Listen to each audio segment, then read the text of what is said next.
Controversial comments why the words of a Manitoba politician is upsetting some in Saskatchewan. Game day at Griffith Stadium, the Riders get ready for tomorrow's preseason matchup. And the Prairie Lily set sail for the season. What's next with a new owner at the helm?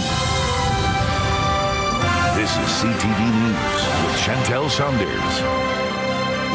Good evening and thanks for joining us. Chantel is off tonight. I'm John Flatters. An MLA in Manitoba is facing criticism tonight for comments made about the Saskatchewan farmer who killed Colten Boushie. Laura Woodward now on what he said and the calls for an apology.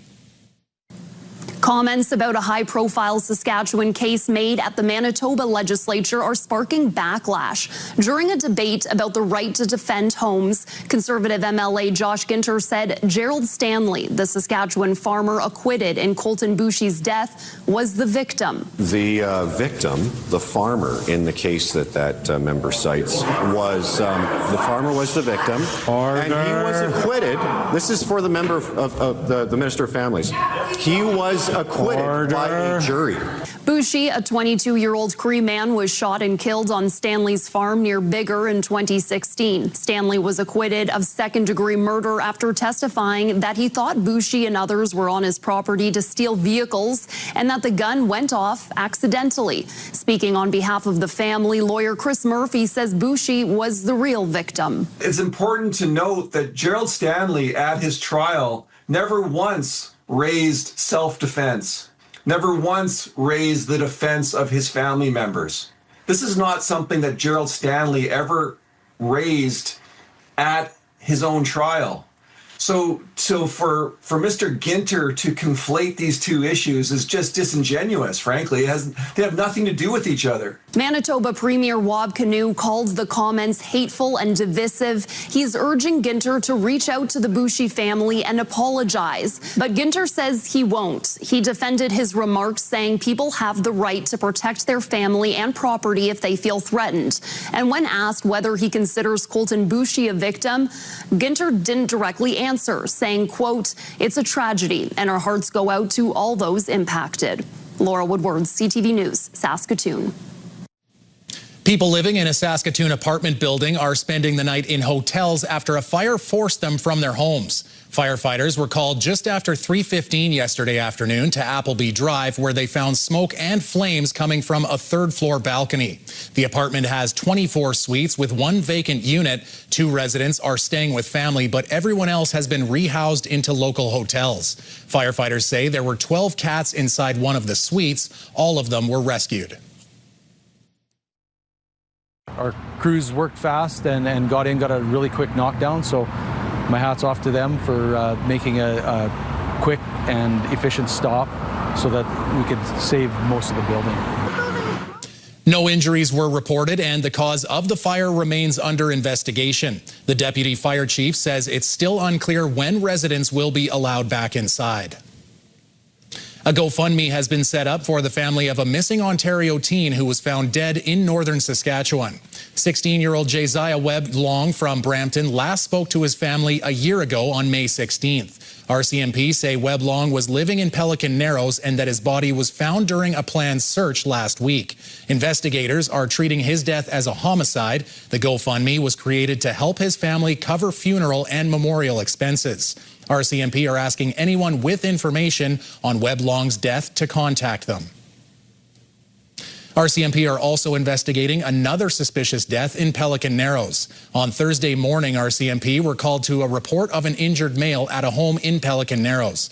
EMS and RCMP responded, EMS declaring the victim dead at the scene. The victim, 26-year-old Jaden Custer from Pelican Narrows. His family has been notified and the RCMP Homicide Investigation Unit has taken over. This afternoon, RCMP announcing they are looking for 31-year-old Brett McCallum, who also goes by Nigel, in relation to Custer's death. Anyone with information is asked to contact RCMP.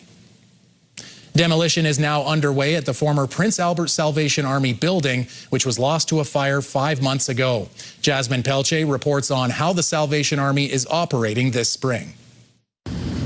Due to the ongoing arson investigation, the Salvation Army says police are consulting on its building's demolition process, which began Thursday morning. To see it in a rubble, it's not easy, but I have hope.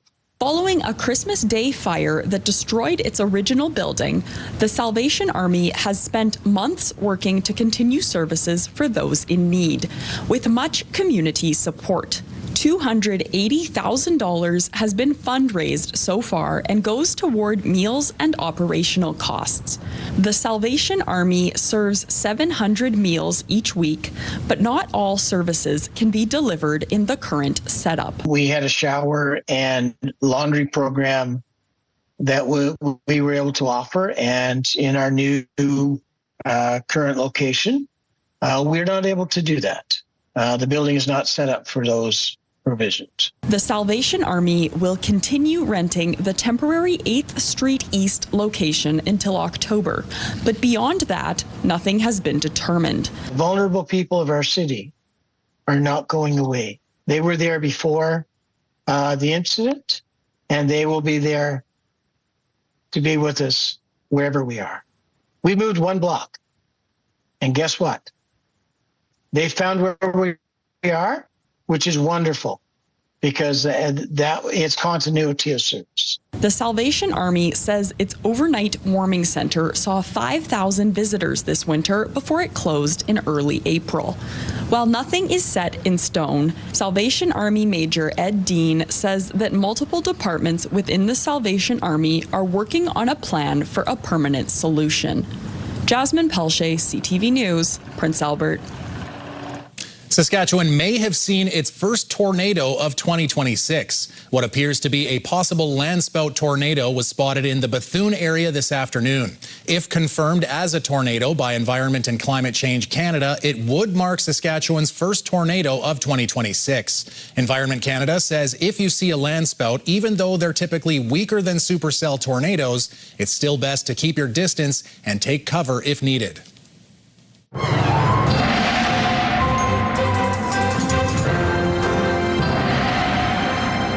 No landspout tornado type events happening or expected in our neck of the woods this weekend, Jeff? Not really. We're expecting a fairly quiet situation, at least in central and southern areas, John. Towards the Manitoba-Saskatchewan border, it's a little dicier as we make our way into the next 24 hours or so because we have this robust low moving up from the U.S. and it's impacting mostly Manitoba, but certainly along that Manitoba-Saskatchewan border. This part of Saskatchewan, pop-up showers or potential thunderstorms, but right now it's not adding up to a lot, but there's another system that could impact northern areas. But all in all, quiet conditions, but really warming up. We might even see some 30-degree temperatures or warmer. Details later on.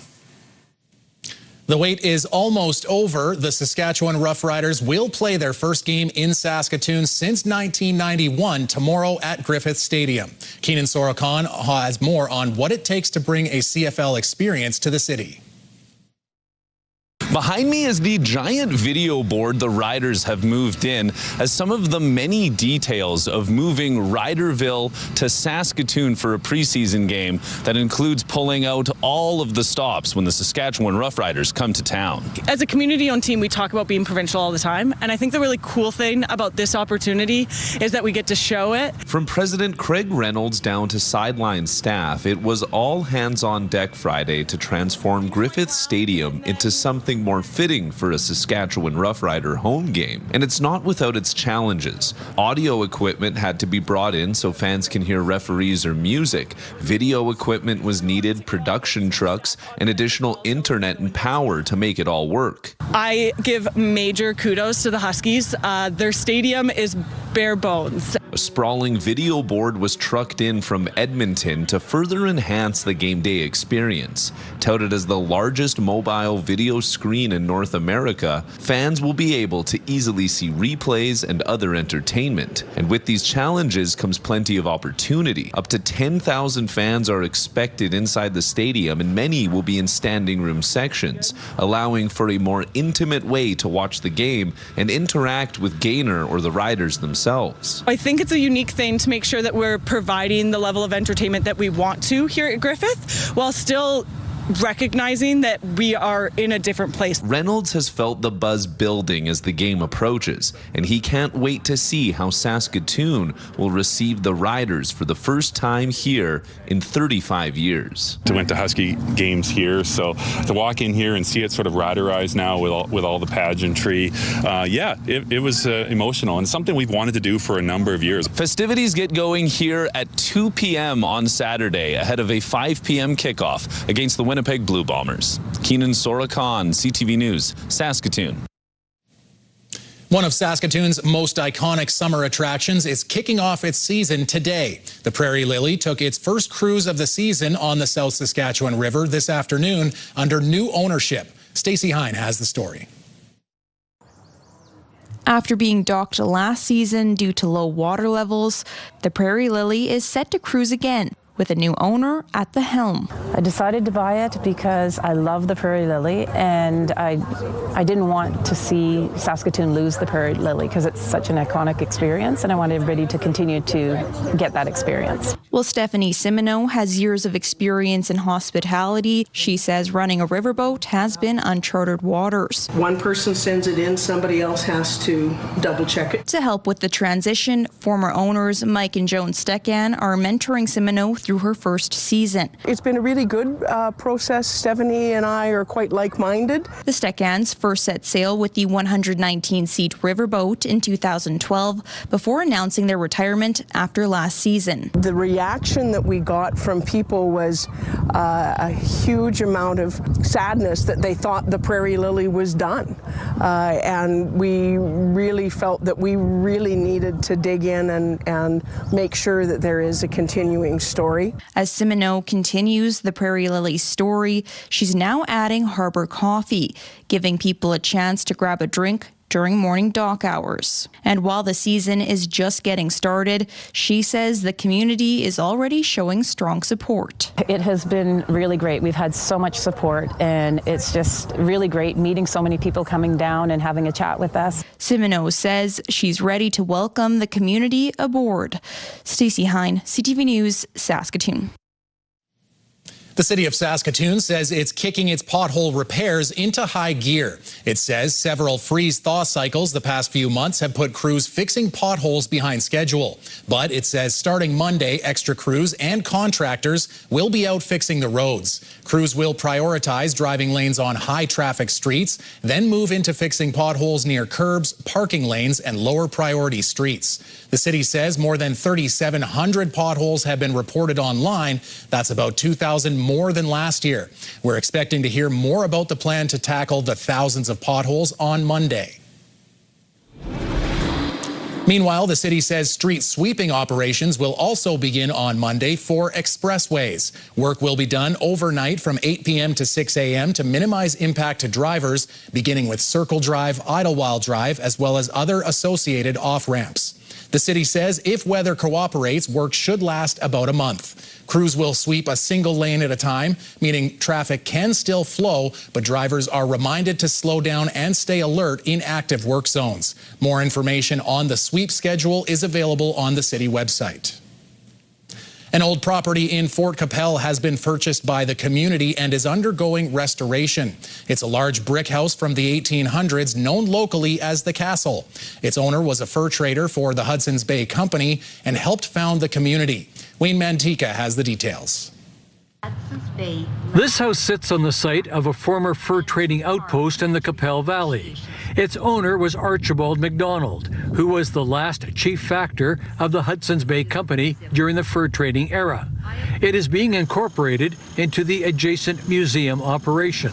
An opening ceremony was held on the site. A lot of volunteers, Lions Club and etc. have all pitched in huge. And we have a real good volunteer base in this town for the museum and the house. The house was built in 1886 for MacDonald, his wife, and 2 children. It was a private residence until recently when purchased by the museum. Let it go, we just couldn't. So our council decided to help the museum out, Mr. Brad Braithwaite, to achieve the goal of purchasing it. So we lent them a $200,000 interest-free loan for 10 years. The project was spearheaded by Ellen Hustack, a museum volunteer and reporter for the local newspaper. A moment of silence was observed for Hustack, who passed away on Thursday. This was something that he would have been here, absolutely, and it's so unfortunate that he is with us today. Plans call for complete restoration of the McDonald House and surrounding property. It will tell a story for future generations of how a fort in the Qu'Appelle Valley led to creation of this historic community. Wayne Mantica, CTV News, Fort Qu'Appelle. On day 2 of the Yorkton Film Festival, experts sat down to discuss the Canadian film industry. Virginia Declout was there and has the details. Canadian content is big, beloved, and here to stay, according to the president of the Canada Media Fund, who shared her perspective on the state of the Canadian film industry at the 79th Yorkton Film Festival. Canada's having a bloody moment. I mean, we really are. If you look at what's happening out of our content community, you look at North of North. Anybody here hear of heated rivalry? She says success comes from stories that stand out through authenticity. That why they are successful is they're totally unapologetic and authentic. People are looking for authenticity. People are looking for things that are real. And audiences are smart. They can smell, something that isn't all that authentic a mile away. But Creighton says some current systems may still hold creators back. She's calling for a model that better supports local storytelling. Not all the other structures that we've had that kind of tick off boxes and then a show gets made. It's really going for let the creators create. Get out of the way and let them do what they do, and then you'll get authenticity. Another challenge is keeping up with how audiences consume content. A Montreal-based filmmaker says the industry is working to adapt to streaming and social media. It's starting to feel a bit like a dinosaur in the sense that it's very good. Culturally, ethically, Canadian content. Make Canadian stories for Canadians to consume and make them available, and that's all done by television. But younger people, they don't even watch television. Both agree the industry is shifting and systems must evolve if Canada wants to produce more global hits. Virginia Declout, CTV News, Yorkton. Buildings that are 124 years old are few and far between in our province. The city of Estevan has one of those buildings that is experiencing a new life. The Old Stone Inn is living up to its name. Mick Favel has the historic tale. A piece of Saskatchewan history just off Main Street in Estevan. A building made of fieldstones constructed in 1902 is the oldest standing structure in the city. Recently given a new breath of life, now renovated as a bed and breakfast. It was a big job, but you know what? That's buying an old building for you. You just never know what's going to be behind the walls. So I'm really proud of how it's looking right now. The Old Stone Inn opened at the end of 2024, offering a place to stay and fine dining for those passing through. Wall grew up near Alameda and has since traveled the world, staying at many other bed and breakfasts. Opening her own B&B in the area she grew up in has been a long-time retirement plan. I like that kind of homey experience, and I think people are getting back to that now. They don't want just a cookie-cutter hotel room anymore. They want something a little bit more personalized. It doesn't matter how long you stay, you're never going to get the same breakfast twice. The building was constructed as a church, built by George Brooks, a local man who once made many other stone structures in the area. Originally used as a Presbyterian congregation, the property has changed hands many times over the years. When renovations began to transform the building into an inn, the basement was gutted to the stone, revealing evidence of a long-ago fire. Some of the scorched beams were used to build a fireplace on the main floor. The lower-level floor has 3 modern guest rooms, while the main floor has been transformed into a community gathering spot.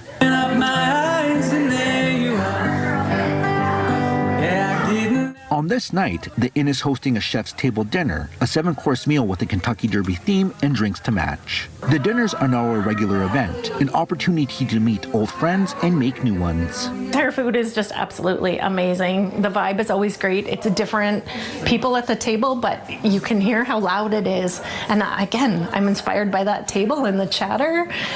Brings such a friendly nature into our community.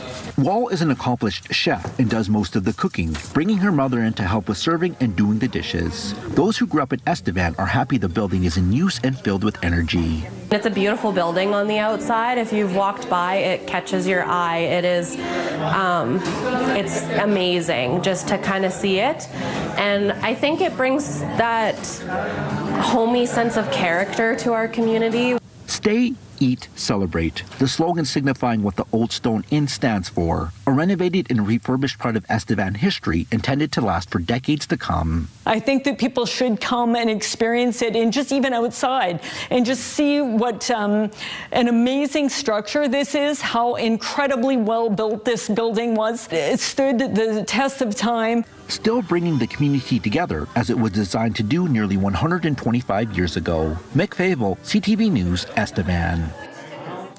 Still to come, Conservative calls to get tough on crime.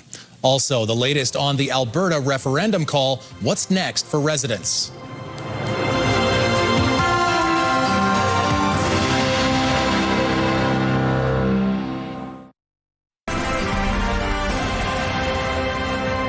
You're watching CTV News live from downtown Saskatoon. Thanks for staying with us. Alberta Premier Danielle Smith spoke to reporters today, less than 24 hours after announcing people in the province will vote on whether to hold a referendum about separating from Canada. Reaction has been swift. Federal political leaders and premiers from other provinces stressing the importance of Alberta remaining in Canada. Rachel Aiello has the fallout from Ottawa. Facing the prospect of Albertans voting to separate from Canada. Today, the Prime Minister said the country, much like the Parliament Hill renovations he toured, is a work in progress. Canada's working. We're working in a spirit of cooperative federalism to make the country better. We're renovating the country as we go, and Alberta being at the center of that is essential. The question Albertans will be asked on October 19th is a wordy one. Should Alberta remain a province of Canada? Or should the government of Alberta commence the legal process required under the Canadian Constitution to hold a binding provincial referendum on whether or not Alberta should separate from Canada? Conservative leader Pierre Poilievre said he and his party will fight for a united country. We're going to reach out to Albertans in every corner of the province to make the case for our wonderful country, and we're going to do it through hope. We want Albertans to understand that they can have an even better future in our country. While Premier Danielle Smith has insisted she's committed to a united country, the NDP's sole Alberta MP accused her of stoking division. She made a choice to put that referendum question on the ballot, and I think it's a huge, huge mistake. This is not what Albertans need right now. The Premier of Canada's most populous province also didn't hold back. I'd never do it. Premier Smith knows how I feel. She wants to, I guess, protect her 30% base. It's not going to win, as far as I'm concerned. It'd be a disaster for Alberta. The federal opposition voices we heard from today said that while all sides need to fight for Alberta to stay, Ottawa also has to swiftly address Albertans' legitimate economic concerns beyond building a pipeline, because much like the Centre Block renovations, that is going to take years to complete. Rachel Aiello, CTV News, Ottawa. Pierre Poilievre asked the federal Liberals today to get tough on crime in order to crack down on extortion and other offences. First, end the get-out-of-jail-free card for violent criminals, including extortionists with illegal guns.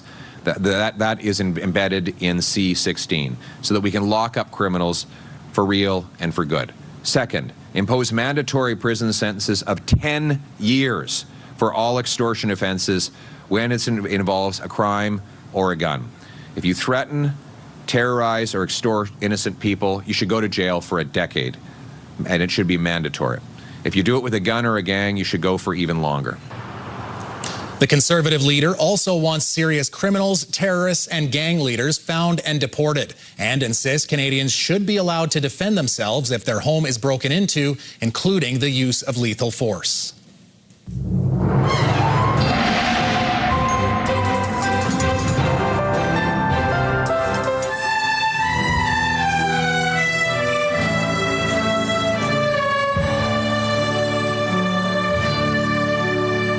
Saskatoon Fiddle Orchestra, and we're happy to invite you to our 22nd annual spring show at the Broadway Theatre on Saturday, May 30th. From wandering wizards to fairy kings to modern day legends, come and enjoy beautiful music, song, tales, and dance. Saturday, May 30th at the Broadway. Hey, Jeff, what's the weather?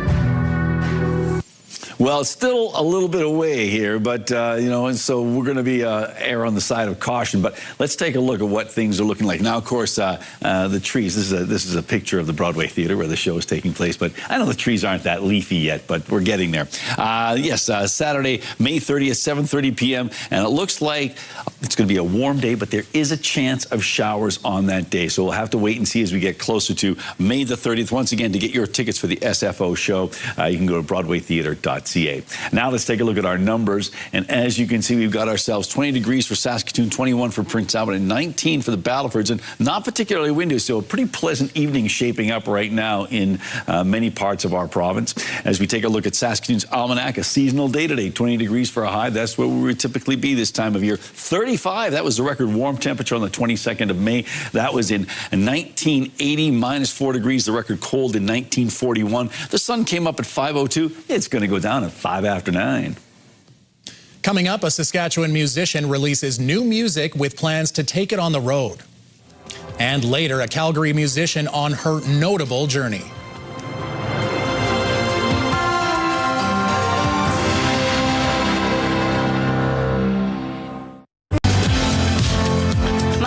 Morning Saskatchewan. The Canadian Centre for Child Protection is pushing for more online safety. What parents need to know as the organization urges Parliament to do more. All right, welcome back. Let's take a look through the live lens of Skycam. Well, a few clouds out there, but a thin cloud going on with a few cumulus clouds. But all in all, a pretty nice evening shaping up and a nice shot here of the South Saskatchewan. And we can tell you we've got a warm weekend in store and into next week. We'll talk about that in a little while here. Keeping our eye on this robust system moving up from the States into parts of Manitoba. It's still impacting the Saskatchewan-Manitoba border. We do also have some pop-up showers. Not a surprise given the daytime heat. But all in all, things are shaping up quite nicely as we roll into the next 24-hour, 48 hours thereabouts. We got ourselves 20 degrees in Saskatoon, 21 in Prince Albert, and 19 in the Battleford's not particularly windy. Our hot spot in the province, that was Stony Rapids at 23, Val-Marie, the cold spot at 0. Now on to our larger centers, 18 degrees in Lloydminster, 17 in Swift Current and Regina, 16 in Moose Jaw, 12 in Yorkton, and 14 degrees right now in Estevan. Into central Saskatchewan, temperatures ranging from somewhat chilly, let's say, 10 degrees in Hudson Bay. They may have had some rain. Likely they had some rain in the area. It does warm up to 20 right here in Saskatoon, but a number of other locations at 19 degrees, including Meadow Lake and Kindersley and Rosetown, 13 in Wynyard, 17 in Nipawin and Watrous. Stony Rapids at 20 degrees, Collins Bay 20. They've had some rain in the Key Lake area and temperatures have dropped there. Otherwise, we're looking at 19 in Buffalo Narrows, La Ronge, South End, and Sandy Bay, Island Falls. Down south, 19 degrees as well in Maple Creek, 17 in East End, Coronac and Assiniboia at 15 degrees. It's 20 in Outlook, 12 in Melville, and 14 in Carlisle and Indian Head. Our futurecast, well, the computer modeling indicating that that low continues to make its move northward through Manitoba and still impacting the Saskatchewan-Manitoba border. And then things start to quiet down a little bit, still dealing with some pop-up showers as we roll into Saturday. Now, a quick look around for our forecast for tomorrow. Temperatures in the high teens to mid-20s for northern Saskatchewan, getting up to 24 in Stony Rapids.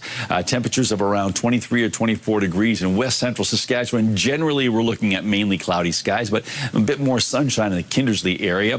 Temperatures around 24 degrees for the southwest under mainly sunny skies, mainly cloudy or cloudy conditions in the southeast. And on the edge of this region, Yorkton expecting some showers tomorrow.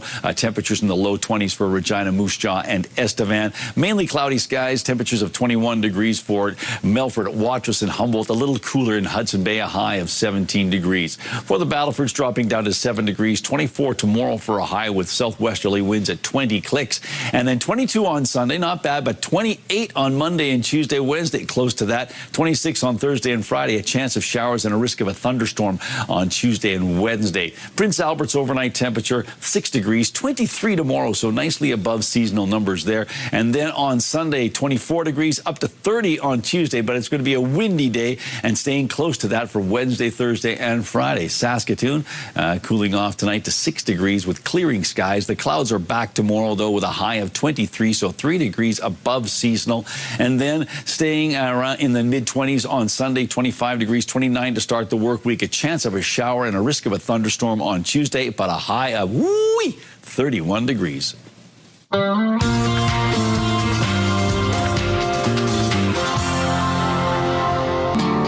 the Nordic wet canal to the prairie and corrals, where the summer's hot and the winter's free. That's the Homesteaders song, fresh off of Saskatchewan Jake Vaudeland's new solo album, the cut knife raised musician releasing This Is Jake Vaudeland, featuring 17 new songs. He'll take his new tunes on the road with a 39-show international tour this summer with his band, the Sturgeon River Boys.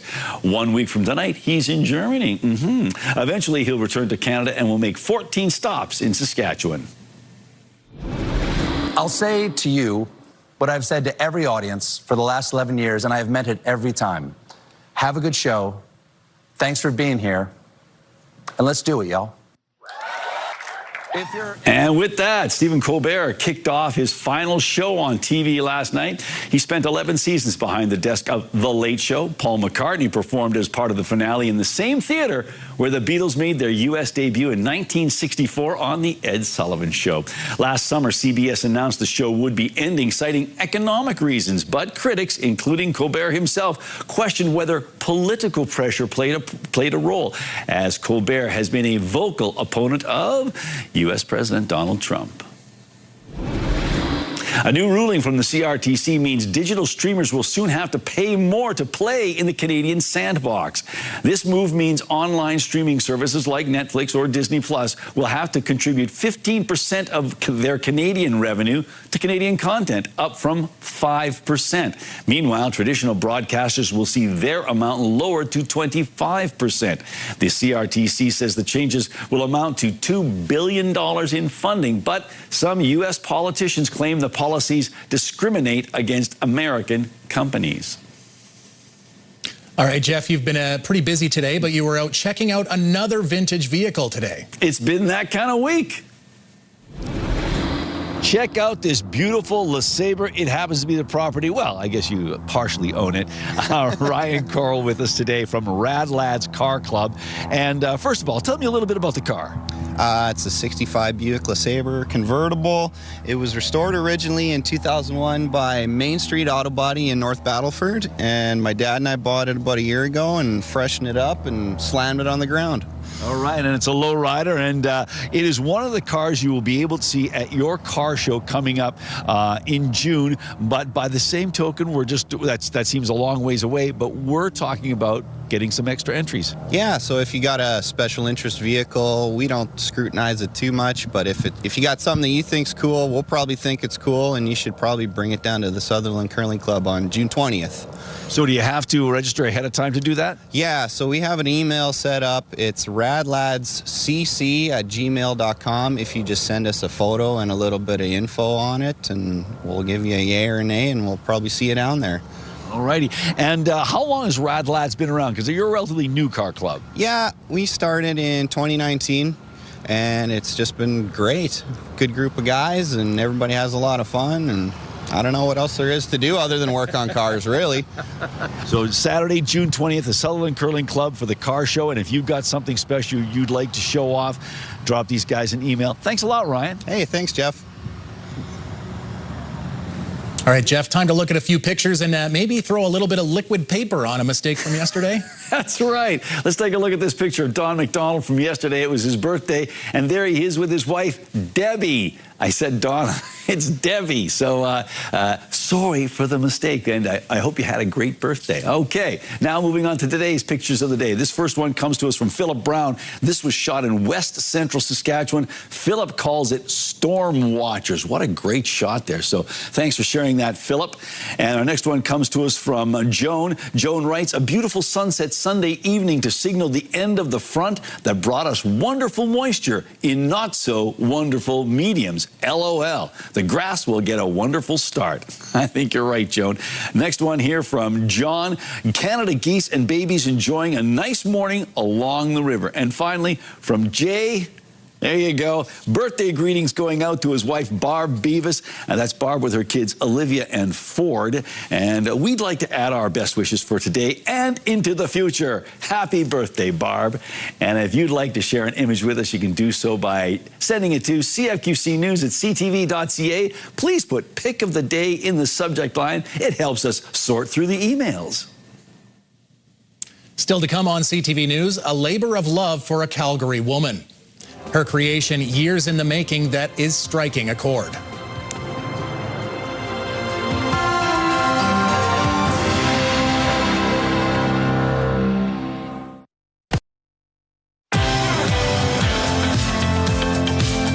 Your Morning Minute, presented by Sask Oil Seeds. Hello, canola, and hello, Dale Leftwich from Sask Oil Seeds. Canola as a food source is well known, but we can use it as fuel too? Yeah, it's a great source for renewable diesel. It works out very well for us, yeah.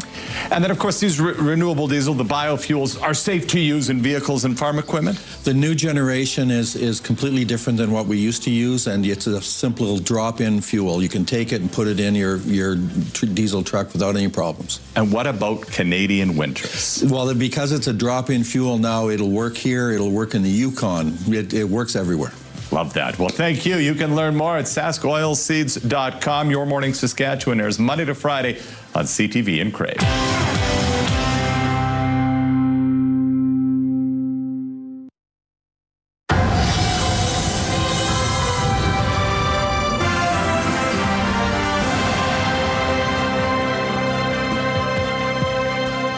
A Calgary musician, artist, and instrument maker's decades-long labor of love is ready to be played. After nearly 50 years of work, Susan Rod's handcrafted harpsichord is finally complete. Kevin Green reports. 50 years in the making, Susan Rod's handmade harpsichord is getting one of its final tune-ups. She says when she started the project, she never imagined it would take this long. No, I had no idea. I just went along with it, you know. When life got in the way, I didn't work on it. And when it didn't, then I carried on. Rod started the project in 1976 after deciding the Renaissance quartet she played viola in needed a harpsichord instead of a piano to be more authentic. I just thought about making a harpsichord. This is what you have to do. So that's what I did. The result is a handcrafted instrument filled with thousands of intricate moving parts, hand-cut wooden mechanisms, and detailed paintings of Alberta birds, landscapes, and plants. The tolerances are very small, but there are many, many more parts in this. You can't even believe it. Her persistence has amazed her friends who've watched the project take shape over decades. And I just am in awe of this woman and her incredible perseverance. Calgary musician and keyboard collector Han Ding owns 3 harpsichords he once considered building his own. And I commend anyone who can build a harpsichord on their own, but I knew that I was not brave enough to do that. Rod isn't keeping her creation, and she's not selling it either, despite it being worth tens of thousands of dollars. She's giving it to Calgary harpsichord master Justin Luczynski. With her blessing, I'm going to, involve it with, concerts and teaching. Like, I'll get it out there a lot, so it's seen by as many people as possible and appreciated. Rod says despite the 5 decades of work, she never once thought of quitting. It's a sense of accomplishment, that I can tell you. A feeling of almost relief that it's actually finished. Kevin Green, CTV News, Calgary. When we come back, what Riders quarterback Trevor Harris is saying about Saskatoon. And later, taking a deep dive on chess.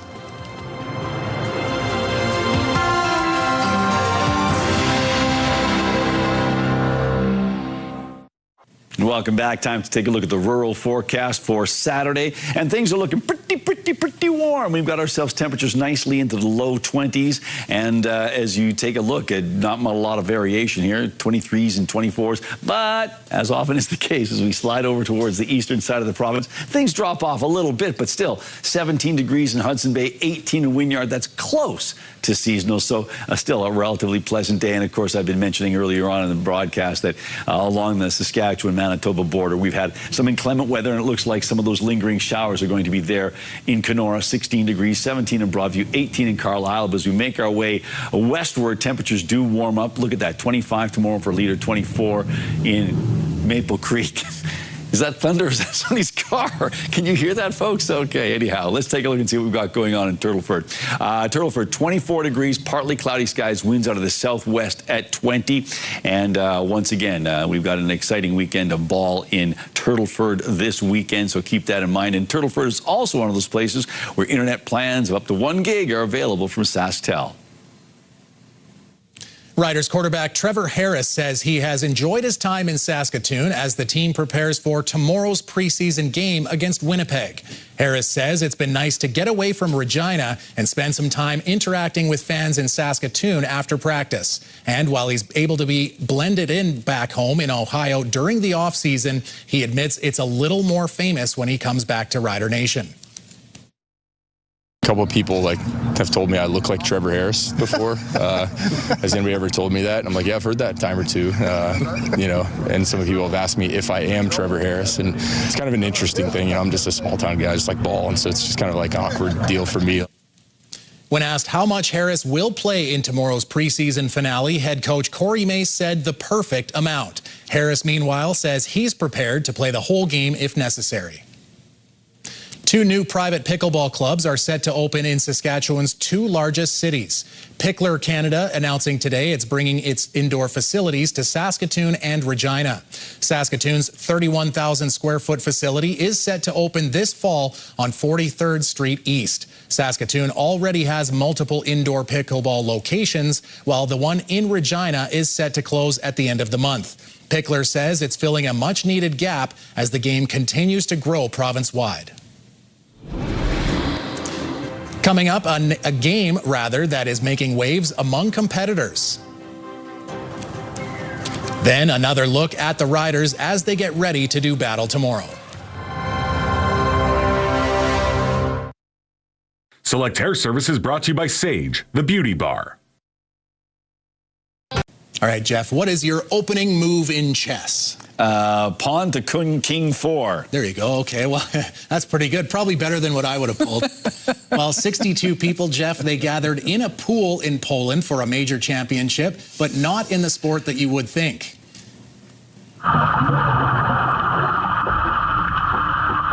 That's right. The World Championships in diving chess took place last weekend. Matches are played on custom-built weighted magnetic boards, which are perfect for the bottom of a pool. Players have to make each move on just one breath of air, so you can't do that old trick where you keep your fingers on there and go, I don't know if that's one or not. Yeah, exactly. You're going to be going blue in the face if that happens. Exactly. Yeah, I'm sure that aids in the thought process. It's like, I'm running out of air. Yeah, so, and then I think what we've got, we're going to finish off, or do we finish off with a little bit of video to entertain everybody, or you've got a little bit of... I just wanted to add, one of the other things that's going on in Turtleford, I forgot to mention that the Northwest School Division is hosting the ICANN Games on June 3rd. It's a unique track event that celebrates inclusivity and participation for students of all abilities. So that's June the 3rd. That's also in Turtleford. There you go. Always something going on. So the Riders have been gearing up for tomorrow's preseason game against Winnipeg at Griffith Stadium, and our cameras were there as the team got ready. So we'll leave you with some of those highlights. Go Riders. Yes, absolutely. Football season starting up. Yes. Lacrosse season starting up. The weather is improving. This is a good time of year. It really is a good time of year. And yes, and it's feeling like more like spring should be as we head into the latter part of May and into June. So thank you to all these people for helping us each and every day. And thank you for watching, and have a wonderful weekend.